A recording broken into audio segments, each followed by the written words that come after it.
Cuando pensaste que ibas a tener un día de miércoles, nunca imaginaste que te íbamos a estar acompañando en A la izquierda late el corazón. Cuando sienta miedo del silencio. Temática parlamentaria e invitados e invitadas de lujo. Todos los miércoles al mediodía, sintonizanos por las X40, 1330 AM. Resistiré, erguido frente a todo. Me volveré de hierro para endurecer la piel. Aunque los vientos de la vida soplen fuerte, soy como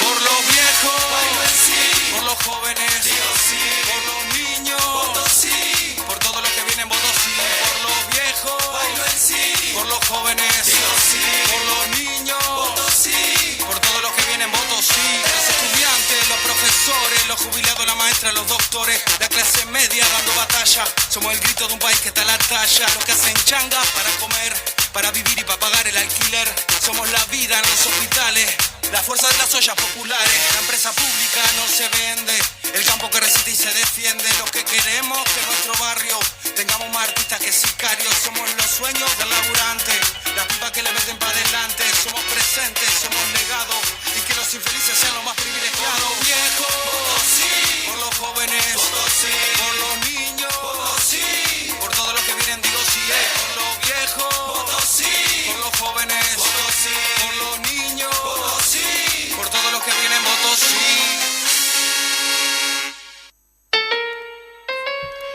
Pero muy buenos días, acá nos encontramos a la izquierda, late el corazón, empezamos con todo, con una música pum para arriba. Buen mediodía, Majo, buen mediodía a la audiencia. Sí, teníamos a Majo bailando, en verdad hay que decirlo al aire, Majo, bailando.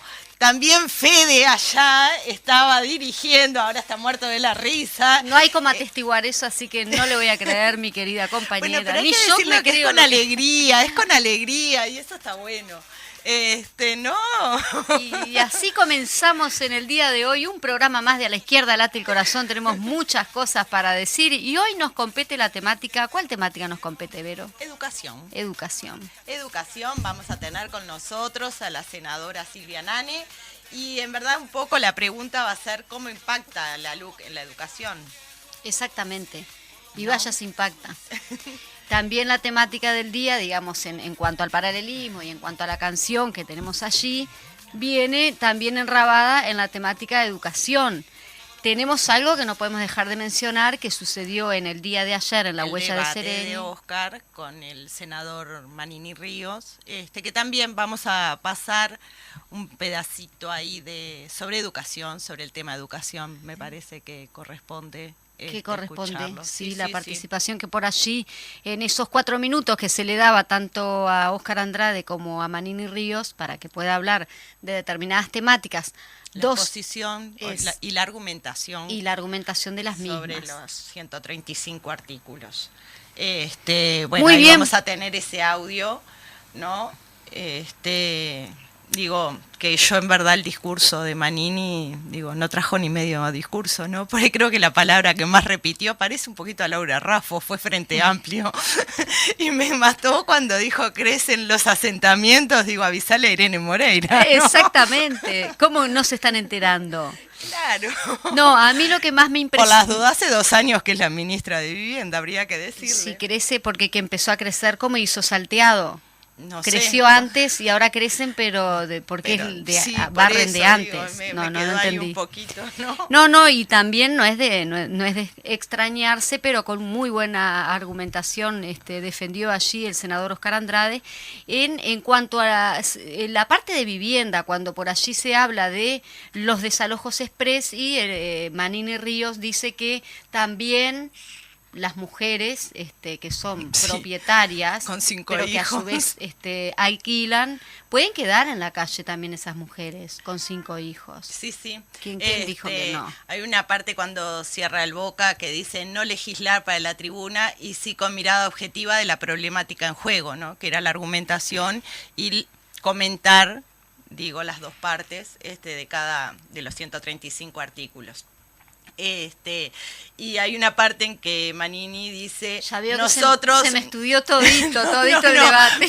Pero no, porque esas cosas que te Sí, digo, sí, lo te del quedan cuando es el resonando. crecimiento de los asentamientos, digo, no me digas que no hizo los oídos, te hicieron. Para eso está este programa, para venirles con la información muy recortada, pero para eso también va a estar Claro. Y ahí colgada Manini en una parte dice, nosotros no tenemos un doble discurso. Y a mí en ese momento, viste, dice, no, en verdad debería haber dicho, yo no traje ni medio discurso. Porque no, era algo, no, claro. No, pero era como eso de muy evidente, decía, parece, igual no creo que nada sea casual, tampoco nos traguemos esa pastillita que adormece. Ah, no, por supuesto, pero digo, lo que yo creo que el debate era justamente poner las dos ideas, ¿no? Y bueno, y centrarse en los 135 artículos, que de última es lo que a la población, a nuestra Sí. gente le interesa para votar el 27 de marzo. Exactamente lo que No, está impactando lo en que este es- momento y por cada eso. uno con su argumentación. ¿no? Exactamente, lo que se puede ver es que el senador Manini, no hubo un debate o una argumentación de por qué en algunos momentos sobre los 135 artículos, sino que fue en los 15 años de gobierno frente amplista. Como que tenía ese libreto de memoria incorporado, ¿no? Sí, el ataque como de alguna manera está también surgiendo, los ataques en cuanto a los militantes que están trabajando, militando en esos muros hermosos, artísticos, y que vienen y te los tapan. A ver, Sí, yo ya te por mandé. allí hay un debate, sí, bueno, pero lo pueden hacer, porque si lo pueden hacer ustedes, obviamente que se puede hacer, pero, Sí, pero siempre hubo un respeto con respecto a los exactamente, muros. no era un muro que Digo, desagradara, un muro muy lindo, muy no, artístico, pero además ¿no? siempre sabías que determinada pared, o por lo menos digo, yo soy de la Eso, vieja de la usanza, vieja guardia.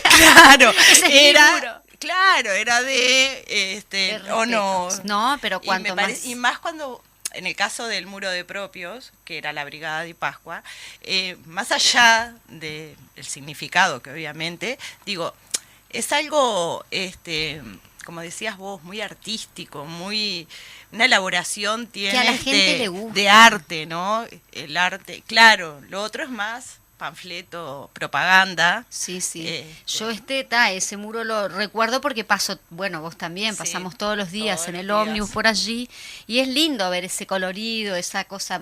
Ya había sucedido cuando se le hizo el homenaje a Plef, a Felipe, lo habían vandalizado también. Pero en ese sentido, independientemente de reivindicar, no, al contrario, repudiar esos actos de vandalismo en cuanto a los muros o en cuanto a la propaganda que estén haciendo los compañeros allí militantes por el sí, no es solo de la Brigada de Pascua, que vaya así, es No, muy, que claro. se refleja mucho, porque obviamente ya tienen una trayectoria larga y bueno, son más conocidos.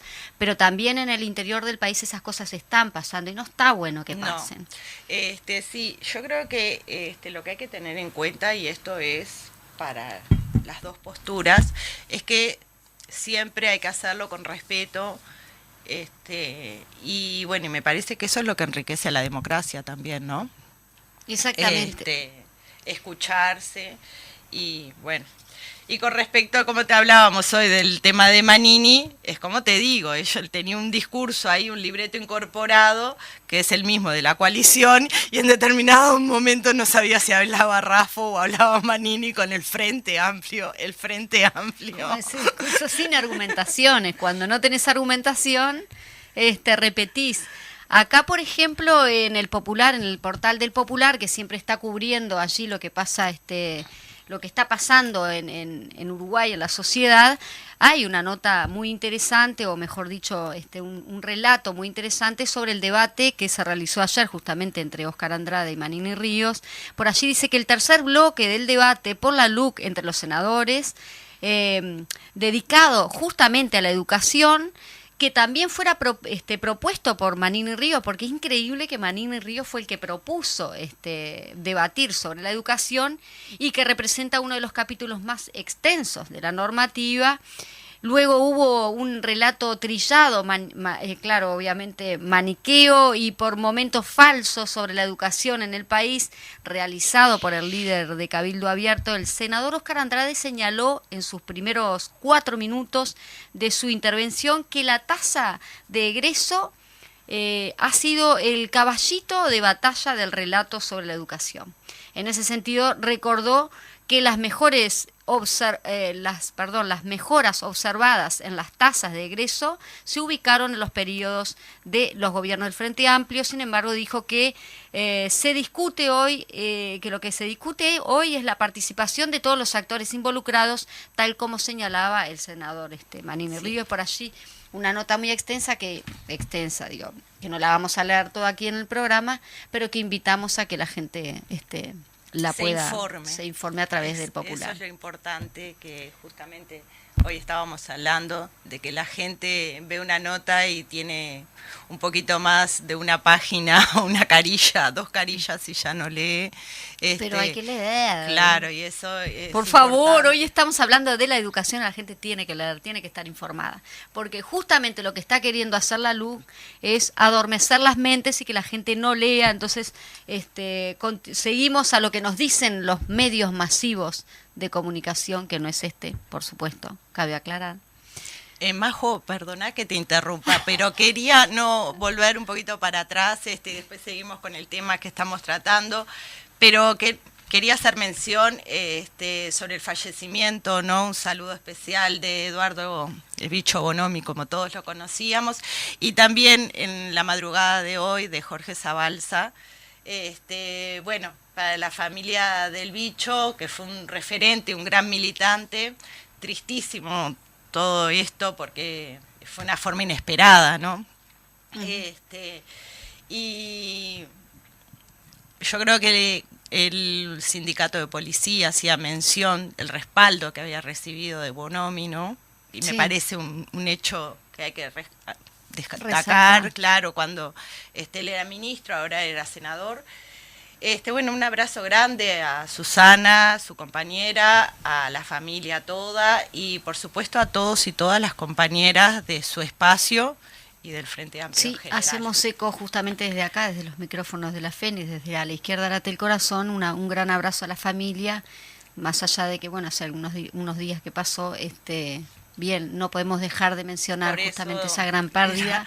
También para la política uruguaya, ¿no? Exactamente, sí, y lo mismo con la familia de Jorge Zabalza, que fue un militante, un luchador en todo momento, ¿verdad? ¿No? Creo que los dos estuvieron desde el año 72 hasta el año 85 prácticamente en prisión, en verdad secuestrados, porque eso no es prisión, eso fue un secuestro de la dictadura de Estado, ¿no? Sí, claro. Del Estado. No fue nada democrático lo que hicieron, convengamos. Por eso. Entonces, vaya un saludo especial a ambas familias. A ambas familias, exactamente. Sí, perdona, pero me parecía que estaba bueno traerlo. No, lo teníamos también, lo teníamos en la grilla como para mencionarlo. Empezamos como muy embaladas en cuanto a lo del debate. Y pero no podíamos dejar pasarlo tampoco. Le vamos a decir a nuestra queridísima audiencia, tanto a las mujeres, hombres, niños, niñas, adolescentes, los medios en los cuales se pueden comunicar con nosotros y poder informarse, poder mandarnos mensajes. Majo, ¿cuáles son nuestras redes? A mí me gusta preguntarle a Majo. Izquierda Late, Instagram, @la Izquierda Late el Corazón, Facebook, A la Izquierda Late el Corazón y el WhatsApp que es 092-1001-71. Ahora sí. Ahora sí bien. Lo dije bien. ¿Vos por qué me querés? Ahora no tenemos la maestra, que es Marina, que le mandamos un beso. Sí, un beso a Marina. Como la semana pasada no salimos, teníamos fila de mensajes de personas que estaban preguntando que no estábamos saliendo al aire. Y también los saludos de Pancho Fleitas, que siempre nos escribe. Y a veces en verdad no nombramos en el momento porque hay mucha información. Sí, es verdad. Eso es importante. Claro, el tema es que digo, si no tendríamos que agarrar como un espacio del programa específicamente para leer todos los sí, mensajes todos que los recibimos. mensajes, justamente. Pero nos están escuchando desde el taller de propaganda del local del partido, entonces le mandamos un saludo a Artín, que siempre manda saludos para el programa, le mandamos un saludo al saludo Chino, grande a todos. al Buda, que se mejore, le mandamos saludos a todos y todas las que nos Y escriben. también voy a avisar, porque como voy a estar por el interior en el día de mañana, me mandan los compañeros de Voces del Sur y Voces del Norte. Hay voces por todos lados, ¿te das cuenta? La LUC, huelga, piquetes, protesta social y derecho laboral. Es el viernes, este viernes, en Voces del Sur y Voces del Norte va a estar esta temática. Muy bien. Exactamente. Porque si no dejamos a los compañeros, Bueno, nos están avisando que está llegando casi, que está estacionando casi llegando a la radio nuestra invitada ilustre de hoy, que es una mujer, que es militante, porque a veces la gente senadora. piensa que los parlamentarios no militan, digamos, con la gente, que es lo que deberían hacer todos. Sí. Bueno, en este caso vos la ves a ella en las ferias, la ves volanteando, hablando con la gente, militando como corresponde, porque el Parlamento no debe de olvidar que la gente que está allí sentada en esos sillones presidenciales divinos, que ya me he sentado y no quiero sentarme mucho por las dudas que me acostumbre, están ahí porque la gente y porque el pueblo hizo que estuvieran ahí. Pero antes capaz que mandamos... Mira, te voy a decir acá que me está llegando por WhatsApp, que no sé quién lo escribe, porque viste que no ponen Anonymous.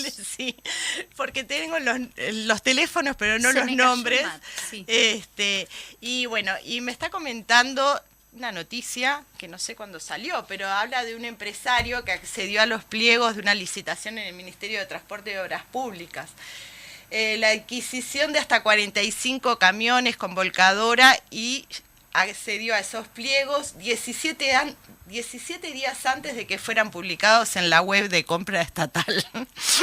Es una empresa y parece que salió porque el envío de esos pliegos llegó el 13 de diciembre a China, a una firma china, y se publicó en la red el 30 de diciembre, lo publicó el Ministerio de Transporte. Bueno, esperemos que se inicie una investigación con esto, ¿no? Sí, claro. Hablando de eso, Y bueno... muchas gracias por informarnos, digo, a la persona. Sí, ¿no sabés quién mandó eso? No sabés. No, Bueno, porque muchas gracias, ya te digo, no voy a entonces. decir el teléfono al aire, por supuesto. Pero no, el teléfono no, pero para saber que estamos mandando la información. Se viene con el mate, viene bailando ya. Qué lástima que no estuviste con el jingle ahí, que pum, para Que lo igual vamos a bailamos. terminar con él y vas a ver que te contagias de nuestra alegría.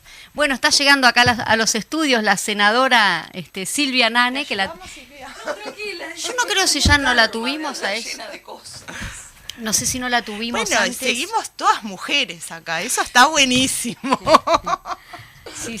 Bueno, buenos días. Buenos días. Así hay que empezar a hablar, así cuando uno llega, buen día para todas y para todos. No, Tranquila. Desplegar la look y todo Desplegá eso. todo Lo que pasa ahí. es que vos sos de la casa, ¿entendés? Digo, claro, si viene alguien o vas a otra radio es más protocolar, Es más protocolar. sí, claro. No, pero A mí acá- me gusta así. Acá por estás eso, pero entre... acá estás en la casa, digo, entre estamos- mujeres de confianza contigo.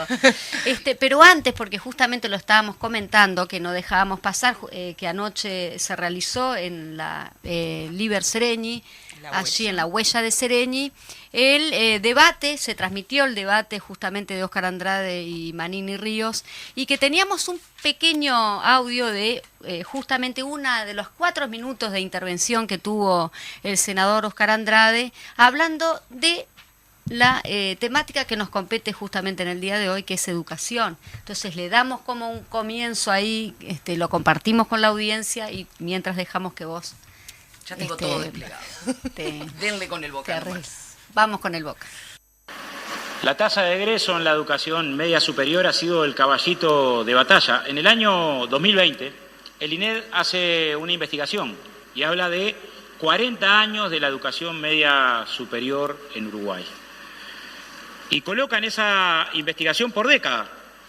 y la variación media anual del 80 al 89 fue 1,88, la peor de todas del 90 al 99, 0,27, y mejora en los periodos del 2000 hacia acá, y sobre todo mejora en los últimos 10 años. Es cierto que hay mucho para mejorar en la tasa de egreso de la educación media superior, pero en el 2005 la tasa de egreso no alcanzaba en el entorno del 30%, y en todas las franjas de edades se mejoró la educación.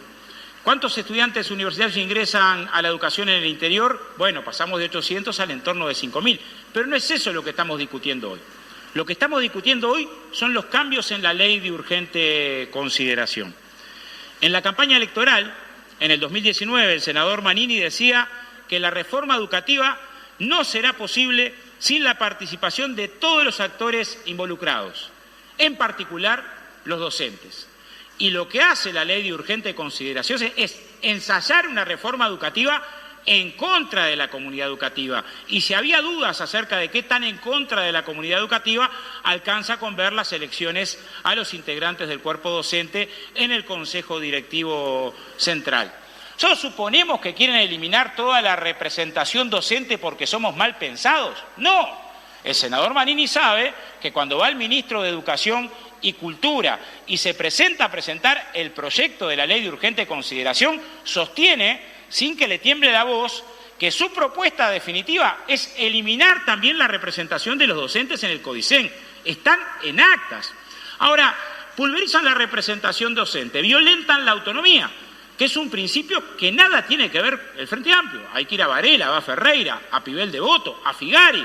O sea, hay una larguísima tradición de que la educación tiene gobernanza en autonomía y educación en libertad. Algunos cambios de la ley de urgente consideración. ¿Cómo delegar en el director del centro la posibilidad de la continuidad laboral del docente, con una referencia tan ambigua como su vinculación con el proyecto del centro permite discrecionalidades? Nos dijeron que necesitaban urgentemente iniciar un proceso de cambios. Ese proceso de cambio sacrificó 2/3 de la representación de la Universidad de la República, de la UDELAR, que tiene más del 80% de la producción científica en el Sistema Nacional de Educación Pública, que dejó de ser pública. También se recortan 2/3 de la ANEP para crear una nueva institucionalidad, que era urgente. ¿Por qué era urgente este cambio en la educación? ¿Sabe Uruguaya, cuántas veces se reunió el Sistema Nacional de Educación nuevo creado o la Comisión Coordinadora de Educación Pública desde que se votó la ley de urgente consideración en julio del 2020 para impulsar estos cambios urgentes? Julio del 2020, febrero del 2022. Ni una sola reunión de esta nueva institucionalidad. No se hacen los cambios educativos sin la comunidad educativa. El senador Manini nos dice que no se logró crear, como establece la ley, el Instituto Universitario de Educación en Formación. Los consejos de formación en educación tienen el 98,5%, son públicos, pero no se logró formar porque no nos dieron los votos y requiere mayoría especial. Y de un plumazo se sustituye 10 años de trabajo de esa institucionalidad, de trabajo de extensión, de trabajo de formación, y se plantean becas para la formación universitaria en educación, que es solamente el 1,5% de la educación privada.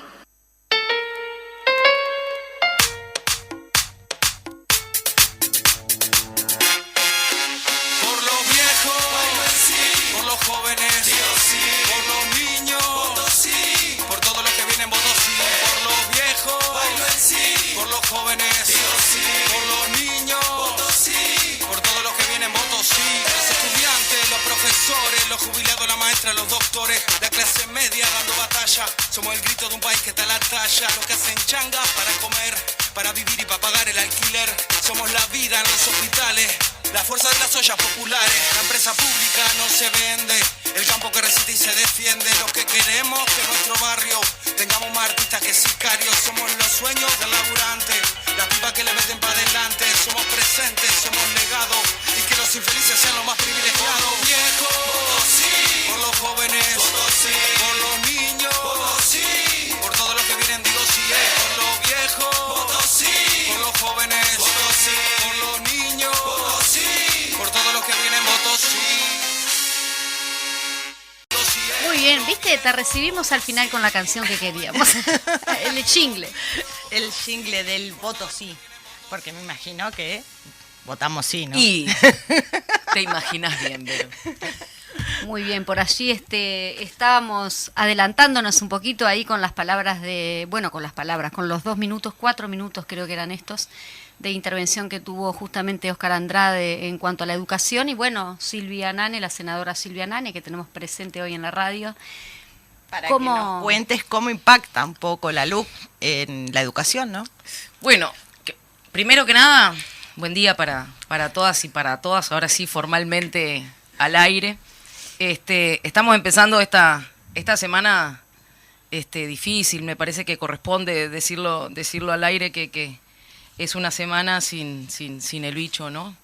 Es una semana que en cada cosa que vamos haciendo es difícil no ir para atrás, ¿no? Y cuando tengamos ahora la primera reunión de bancada nos va a hacer mucha falta.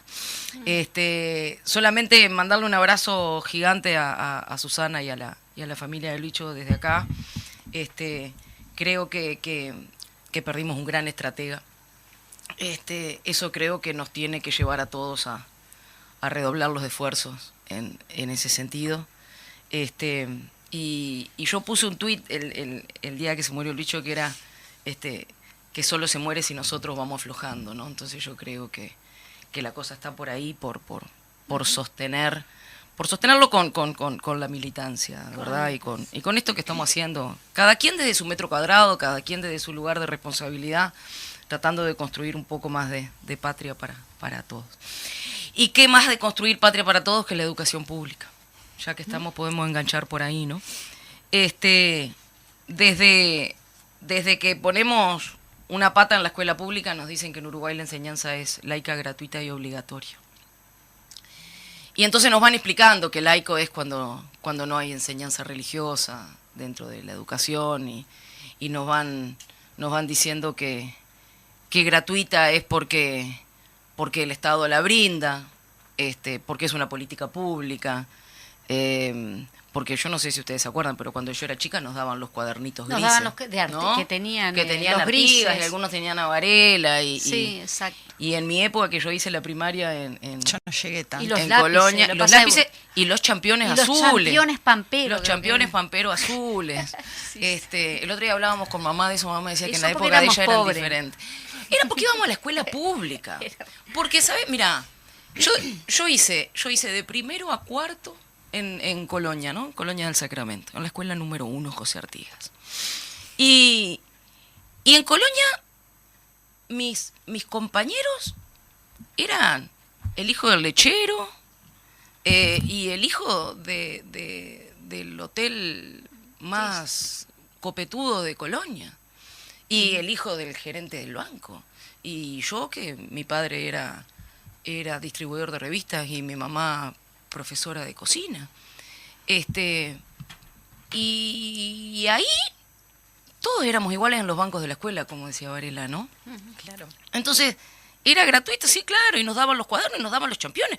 Y uno se ponía los championes de ir a la escuela como te ponía cualquier otra cosa, porque todos usábamos lo mismo, ¿no? Y después nos decían que era obligatoria. Y yo creo que eso cuando uno es gurí es difícil de entender, porque ¿cuál es la obligación que vos tenés como gurí de ir a la escuela? Es levantarme, tomar la leche y ir a la escuela, ¿no? Y hasta los deberes. Y hacer los deberes, y hasta ahí van las obligaciones, digamos, que uno entiende como obligación de ir a la escuela, de aprender, ¿verdad? Pero ¿cuál es el sentido de la obligatoriedad ahora cuando nosotros lo miramos como adultos, ¿no? ¿Cómo los padres garantizan que los gurises vayan a la escuela y cómo garantizan esa obligatoriedad? A través de políticas públicas. El Estado tiene diversas políticas públicas que apoyan a los padres que puedan cumplir con esa obligación de inscribir y enviar sus hijos a la escuela y contribuir que no falten y todo lo demás, ¿no? ¿Cuáles son algunas de esas políticas públicas? Una política pública desde los años 40 son las asignaciones familiares. Entonces el Estado lo que hace es asignar recursos presupuestales para implementar esas políticas públicas y decir, bueno, usted inscribe a sus gurises en la escuela, el Estado le da la asignación familiar, le paga la asignación familiar como una prestación, vos Vero sabés de eso, y Si los gurises dejan de concurrir a la escuela, hay controles que dicen, bueno, si los gurises no están yendo a la escuela, el Estado le retira la asignación familiar. ¿Como una forma de castigo? No.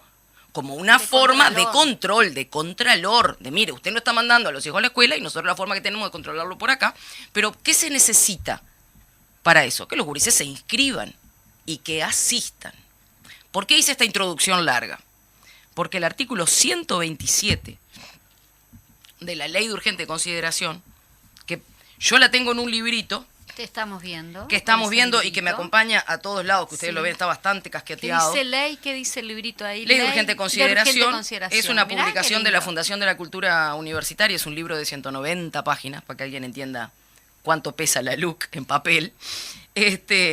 Y se puede comprar, es un libro, no es caro, un libro de 300 pesos.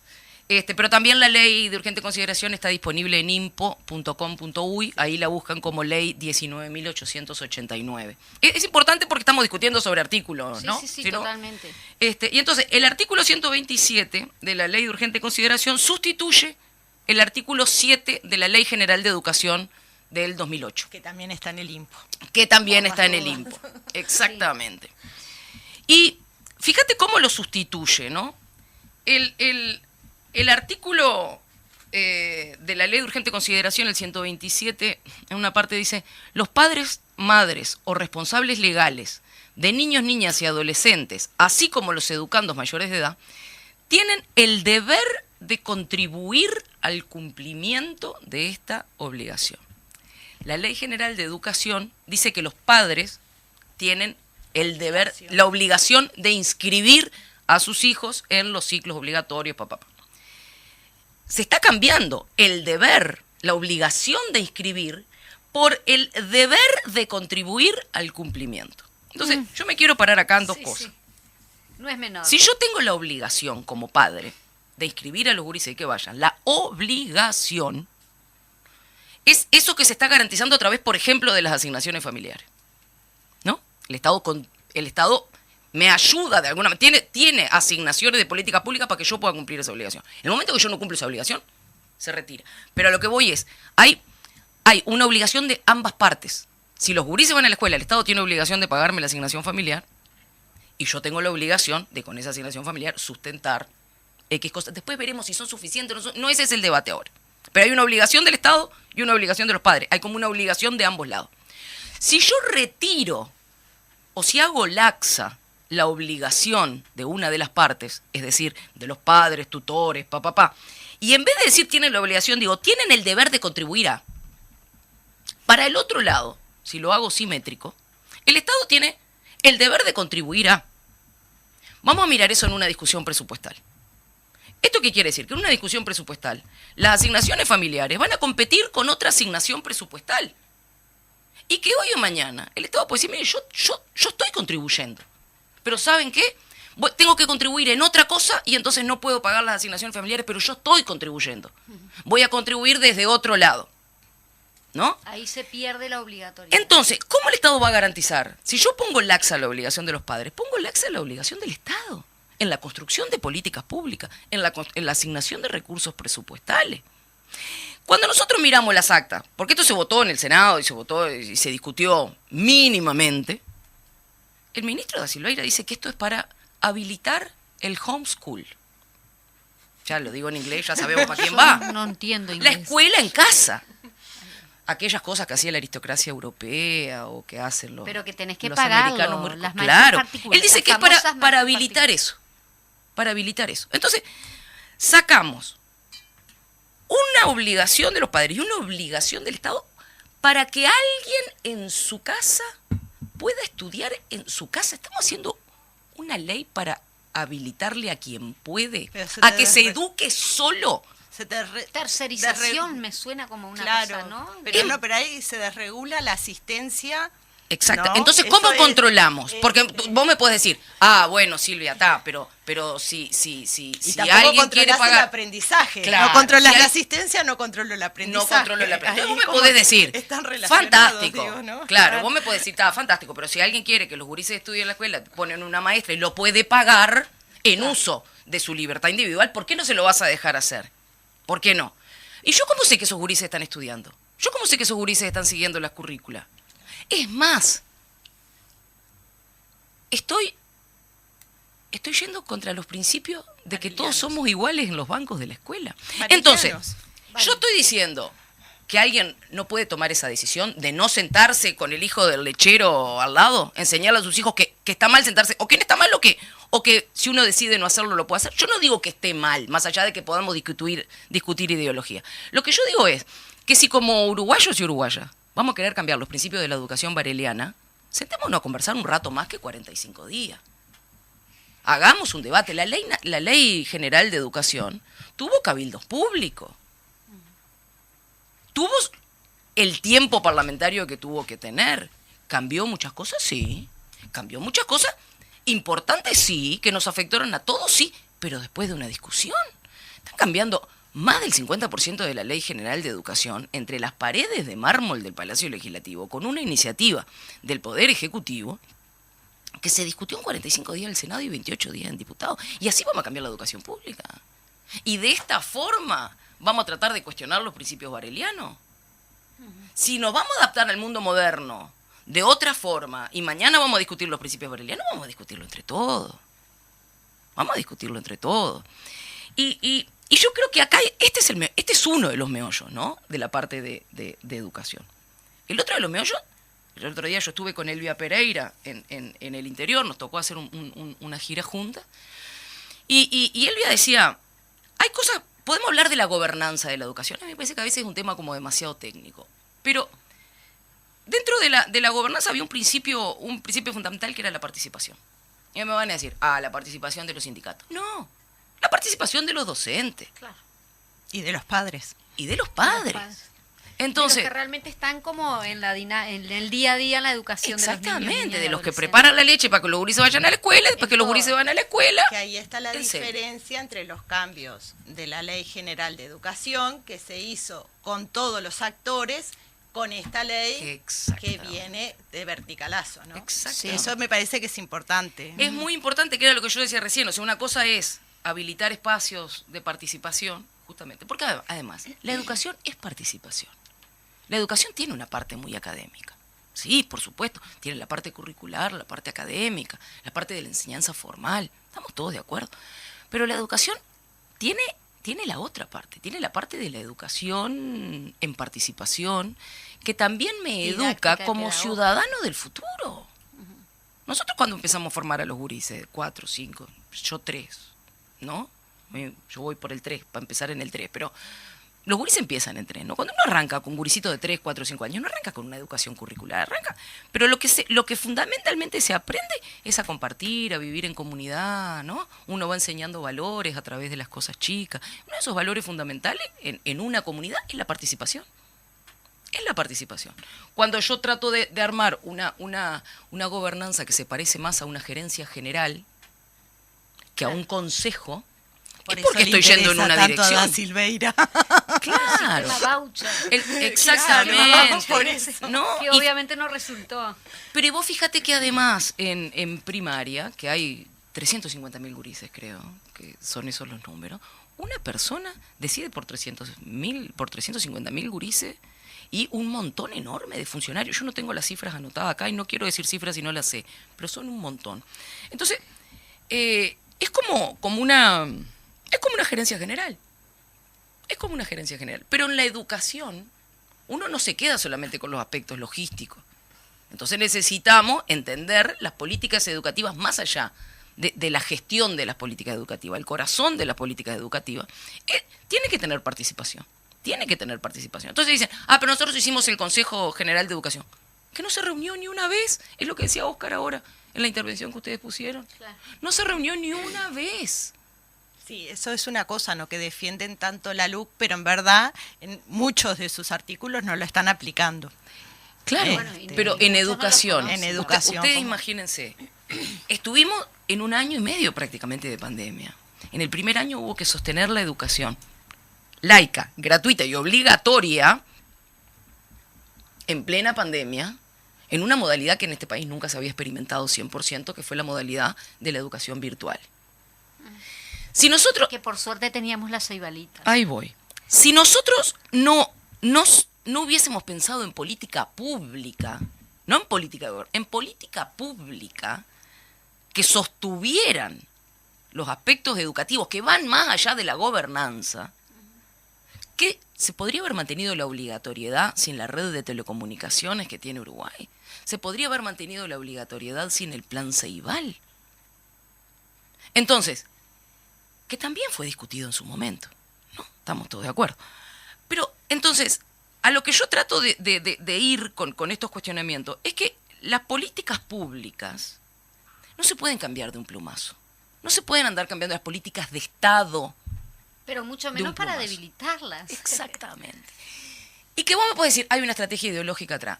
Yo estoy de acuerdo con eso. Es innegable que hay una estrategia ideológica atrás y hay un sustento ideológico atrás. Está bien. En toda política pública hay un sustento ideológico. Yo me acuerdo de las rendiciones de cuentas, los presupuestos del Frente Amplio, tenían una base de política pública que apuntaba a sustentar determinados valores.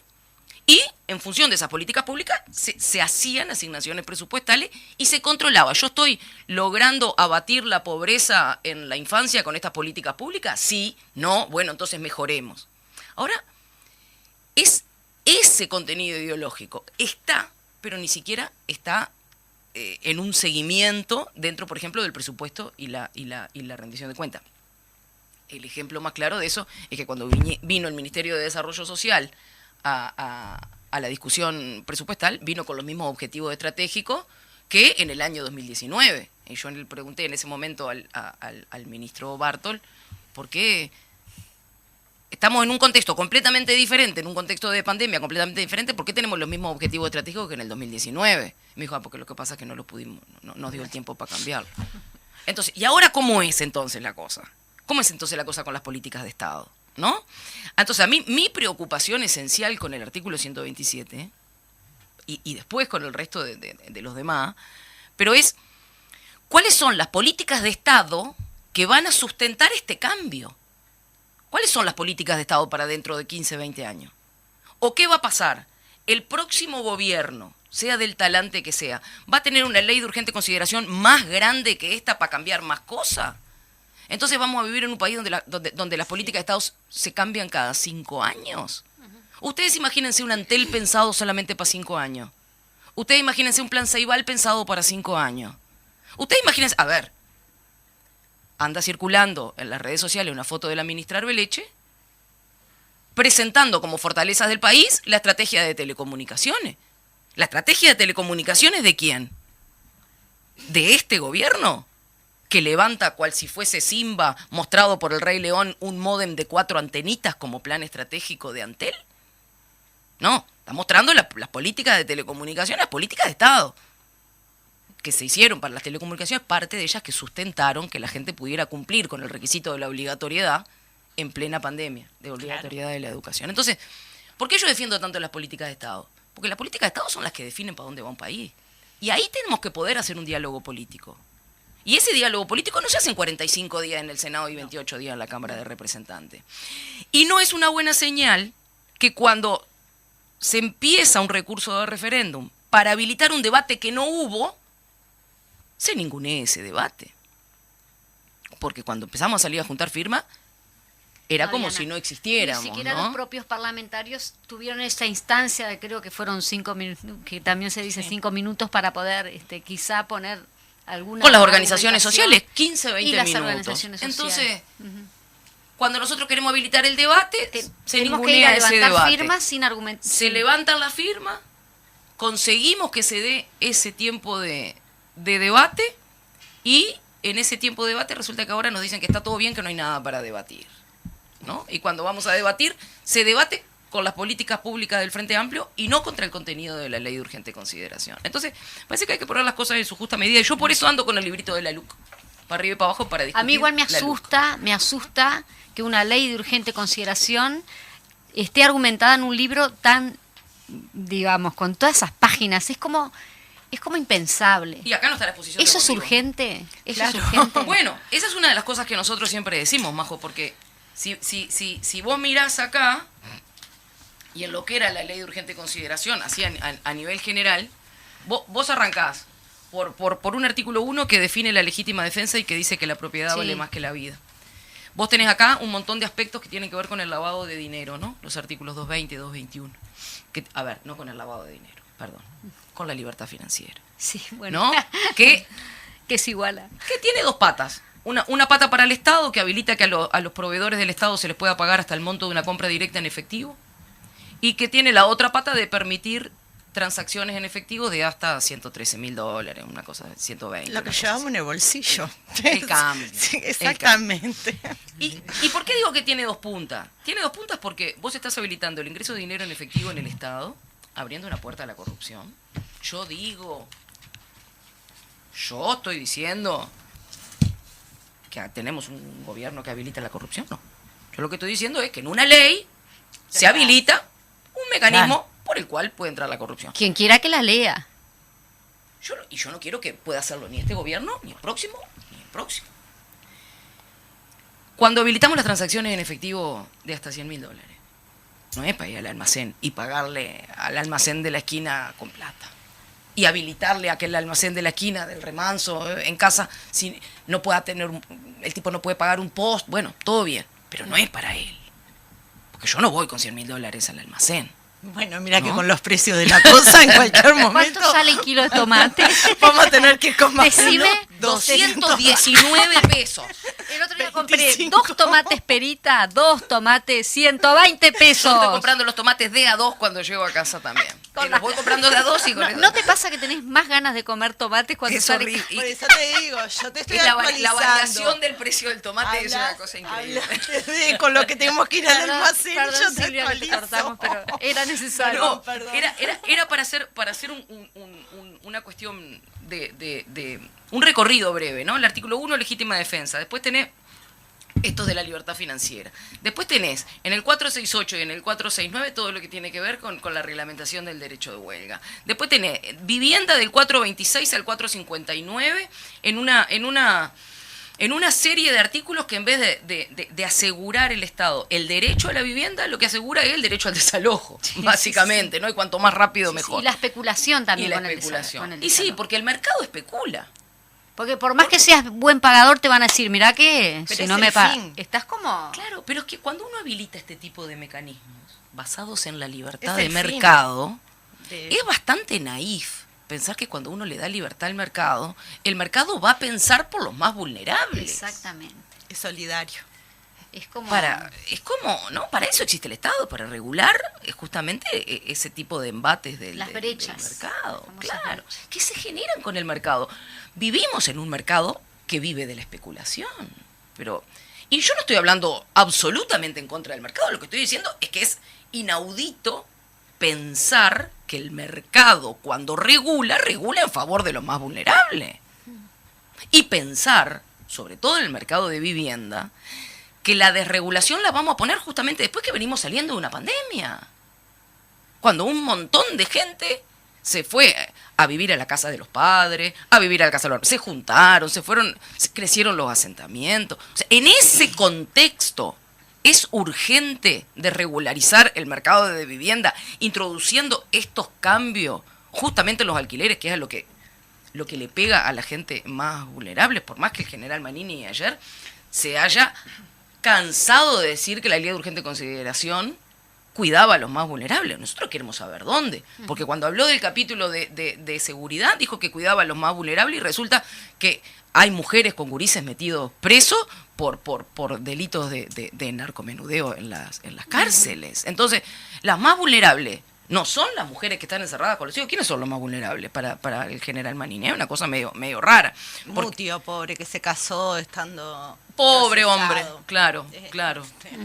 Pero vos No, fíjate, pero dijo que las mujeres también que tienen muchos hijos y que arrendan su casa, es decir, que tienen, son propietarias. son propietarias Sí. y alquilan sus casas, Claro. ella también, ¿por qué? Claro. También, A mí, yo lo te que voy a- pasa es que te si voy no a- sabemos diferenciar entre una cosa y la otra, sí, bueno. yo te voy a confesar que me resultó una imagen difícil ¿Te pasó eso? Sí, Bueno, a de mí concretar. a mí yo me- traté de imaginarme una mujer pobre, embarazada, con Que 5 alquile. gurises, siendo propietaria de una casa y a al- mí y queda se en la me hizo calle por lo difícil. sí, a mí Claro, también. a mí se me hizo difícil, pero capaz que hay gente que tiene esa capacidad de Sí, imaginación. sí, sí. Yo, Bueno. yo no sé. Me gusta porque compartimos esa imagen que... Sí, que fue nos compleja de generó eso, elaborar, sí. fue compleja de elaborar, de la misma manera que es complejo elaborar una idea donde uno piense una política pública para el desarrollo agropecuario, la población de la campaña y que la gente quede arraigada en el territorio, y para eso arme el Instituto Nacional de Colonización y compre un montón de hectáreas y las entrega a cambio de trabajo para que la gente se arraigue en la campaña y demás, y poder fomentar la agroecología y un montón de cuestiones que sustentan políticas de Estado,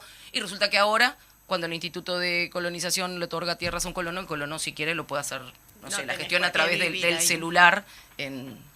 Sí, no Sí, tenemos por sí, qué sí. vivir, nos En saca un la lugar obligatoriedad de vivir. Claro. Exacto. Ocupás Entonces, ese lugar y es tuyo, pero sin estar. claro. Entonces, son esas imágenes difíciles de concretar en la realidad sin pensar en la especulación.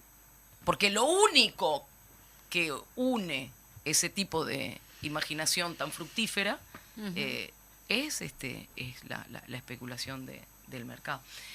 Pero estábamos hablando de educación. Lo que pasa es que es todo, creo que va todo en la misma línea, ¿no? En empieza a esa hablar de la ley tendencia urgente de... consideración, es lo que tiene. Es lo que tiene. Es que es muy difícil hablar solamente de la ley de urgente consideración y después de las políticas públicas que se implementan, ¿no? Porque una ley escrita no es nada. Digamos, una ley escrita es, sí, un contrato social, ¿no? Que se establece que se puede hacer, que no se puede hacer, ciertas regulaciones, pero después eso requiere muchas veces carne presupuestal. Si lo sabremos con la ley de violencia basada en género, ¿no?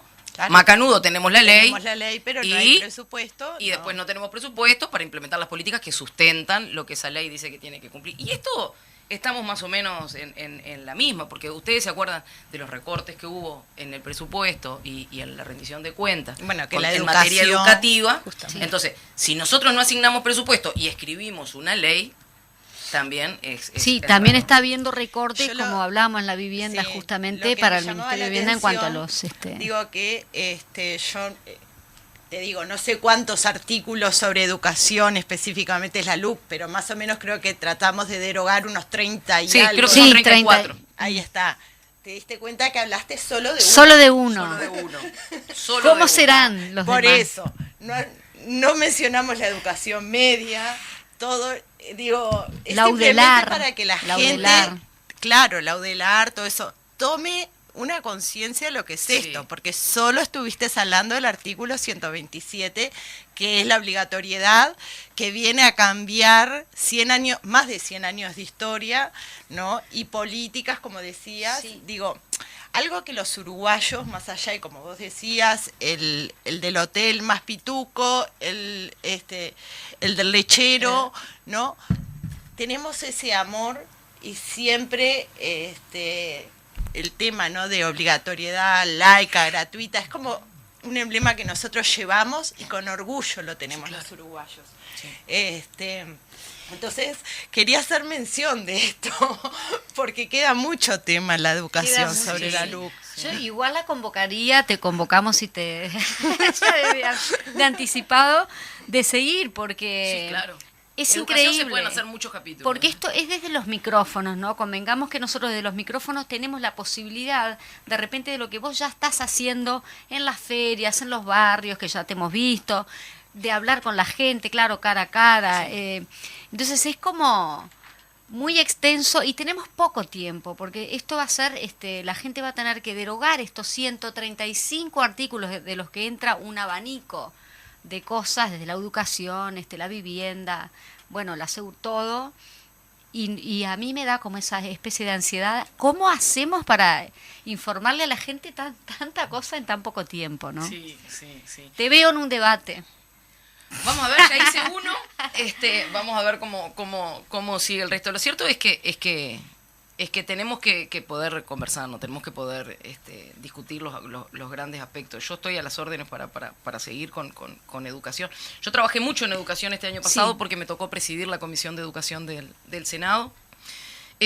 Y debo decir que en lo que tuvo que ver con los aspectos prácticos de la comisión, nosotros presentamos al principio al principio de año hicimos una evaluación de todos los temas pendientes que venían de la legislatura anterior y armamos un cronograma de trabajo que lo acordamos entre todos los integrantes de la comisión para tratar de seguir justamente temas que eran de preocupación, y después sobre ese cronograma siempre fuimos dejando en cada una de las sesiones un espacio para los temas coyunturales, ¿no? Y en esos temas coyunturales recibimos justamente a la ANEP, recibimos a la familia organizada de las escuelas públicas, recibimos a la gente de la Asociación de Museos, recibimos mucha gente que tenía que ver con las cuestiones de educación y cultura, recibimos al director de la UTU en más de una ocasión, a las autoridades del CODICEN, y hubo, pero claro, este año en cuanto a la enseñanza, hubo muchas cosas que tuvieron que ver con aspectos coyunturales, ¿no? Las elecciones de hora, los recortes que venían de la rendición de cuentas. En la rendición de cuentas hicimos mucho foco en la parte de educación, y los principales aspectos coyunturales que se dieron de discusión y de debate tenían que ver con decisiones de las direcciones generales. Nosotros tenemos un sector que es que vamos a la plaza, ¿no? En ese sentido, nos comentabas previo de que van a priorizar recorrer Canelones y Montevideo. Bueno, en el caso nuestro sí, vamos a hacer esa priorización. Todavía no está pronta, creo, la agenda del fin de semana, pero debería estar por acá nomás. Íbamos a hacer Canelones el domingo. Teníamos varias cosas en la ciudad de la costa y después terminamos en Las Piedras el domingo, pero bueno, al final esas actividades las tuvimos que suspender por el triste fallecimiento del bicho, y quedamos en reacomodar la agenda de sábado y domingo para Canelones. Yo hice algunas barriadas en Montevideo, estuve en Villa Española, estuve en Palermo. Estuviste en el interior también. Estuve en el interior. En departamentos. Sí, anduvimos por y varios una consulta, lugares. ¿qué es lo que más te pregunta la gente? O sea, como temas... Mirá, el tema, uno de los temas que salió, en Florida coincidimos en que nosotros empezamos a hacer una barriada y a los 15, 20 minutos había gente del no haciendo barriada también y nos cruzamos. En el mismo lugar. En el mismo lugar. Y se dio en un clima de total respeto, ¿no? Pero se dio mucho que gente que había pasado ya, digamos, y que le habían entregado el folletito del no, después pasaba y nosotros le entregábamos el folleto del sí. Y una cosa que me llamó mucho la atención, Ay, sí. Yo hice lo mismo. Es en uno de los folletos del no, uno de los folletos del no, marcado en negrita, dice: si se derogara la LUC, volverían a beneficiarse con libertad anticipada quienes cometieren los delitos de violación, abuso sexual y abuso sexual especialmente agravado, atentado violento al pudor, secuestro, homicidio agravado, rapiña con privación de libertad, y hace referencia al artículo 35. Entonces, yo con el cosito del no en la mano y con la LUC en el otro, con la Biblia, cualquiera diría que sos una infiltrada. Le decía a la gente, fíjense la información que es errónea, porque yo no le voy a asignar intencionalidad a nadie, es errónea, que refieren a que se derogaría, a que se beneficiarían con libertad anticipada todos estos delitos, que es supuestamente, si se deroga el artículo 35 pasaría eso, y uno va al artículo 35, y el artículo 35 lo único que hace es agregar al artículo existente del Código de Proceso Penal la rapiña con privación de libertad y la extorsión. O sea que todos los anteriores no se anulan, quedan igual. Entonces, ese fue uno de las... Es el pánico que generan que también. generan. Entonces, esa era una de las cosas que hablábamos con la gente, y la otra era el artículo 127, porque la gente dice: ¿por qué ustedes dicen que privatiza? Y entonces ahí... Claro, lo que pasa es que todo de alguna manera la privatización exactamente, de van a una vender forma, claro, de pasar a como directamente. una empresa. Pero es como, decías vos, una terciarización. Como una algo, terciarización muy sí, camuflada, ¿no? exactamente. Como una cosa de beneficiar a los privados y debilitar a los con los recursos de los públicos. Nos tenemos que ir, se nos fue volando, y nos vamos a ir con una canción. Bueno, hoy no estuvo el paralelismo de Majo. Yo estaba pronta, pero no nos va a dar para el Bueno, paralelismo. nos vamos con una canción que nos lleva un poquito, ¿no? Aquello de la túnica, la monia. Ah, qué lindo. ¿no? Sembrador de abecedarios. Exactamente. Qué lindo Escucho esa título. canción. Y mi paralelismo se titulaba Hasta en el abecedario las letras son mercancía.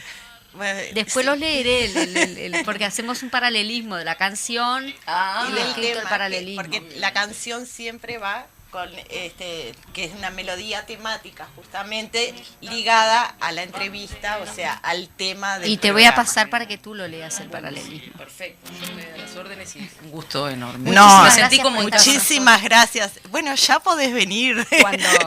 Cuando así lo gustes. desees. Es un programa parlamentario, son las voces del Parlamento. Divino, justamente. acá estamos cuando ustedes quieran. Muchas gracias. por estar, Silvia.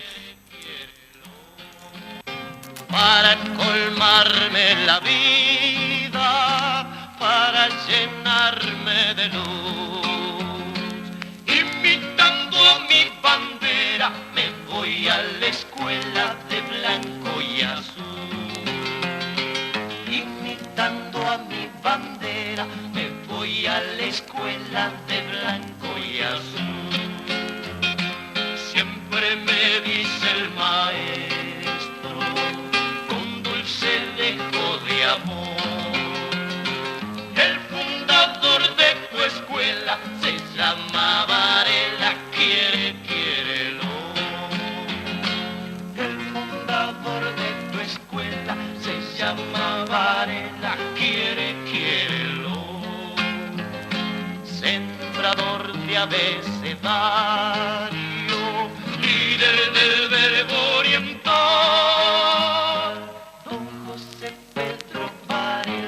Pastor de la escuela, jamás morirá. Don José Pedro Varela, pastor de la escuela, jamás morirá.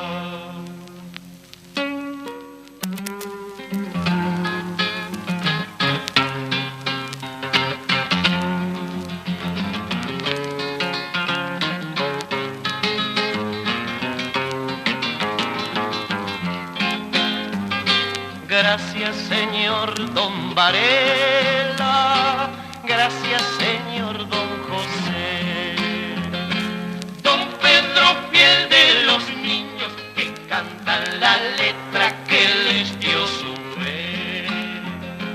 Don Pedro, fiel de los niños que cantan la letra que les dio su fe. Cuando pensaste que ibas a tener un día de miércoles, nunca imaginaste que te íbamos a estar acompañando en A la izquierda late el corazón, temática parlamentaria e invitados e invitadas de lujo. Todos los miércoles al mediodía, sintonizanos por las X40, 13:30 AM.